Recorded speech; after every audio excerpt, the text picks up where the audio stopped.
Notre page santé à présent, vous ne le savez peut-être pas, mais certains déodorants utilisés quotidiennement contiennent de l'aluminium, une substance efficace et qui ne serait pas sans danger.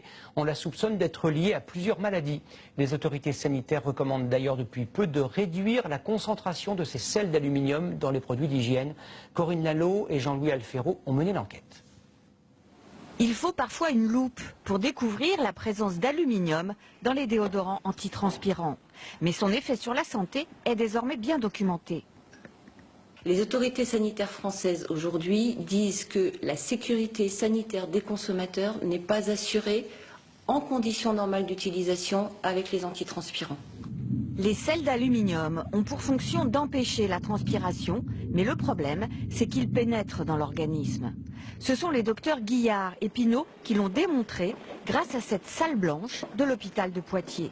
La découverte s'est faite avec le cas d'une femme qui souffrait d'une grande fatigue sans savoir pourquoi. Cette femme utilisait un antiperspirant tous les jours, elle l'a utilisé pendant 4 ans.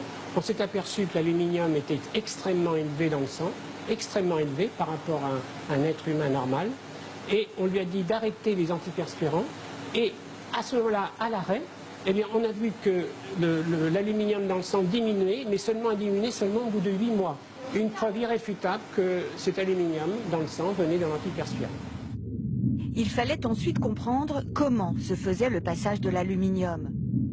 C'est cette peau humaine qui a servi pour l'expérimentation.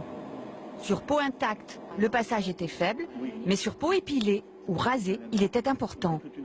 Et là, on avait 6 fois plus d'aluminium qui était passé aussi bien dans le derme que dans l'épiderme. Donc on avait prouvé le passage de l'aluminium privilégié sur une peau irritée ou une peau qui était légèrement lésée.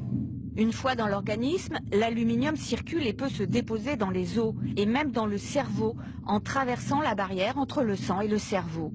Il est toxique pour les cellules. Pourtant, de leur côté, les fabricants de cosmétiques estiment que rien ne justifie une remise en cause de leur pratique. Ils n'ont pas désiré répondre à nos demandes d'interview.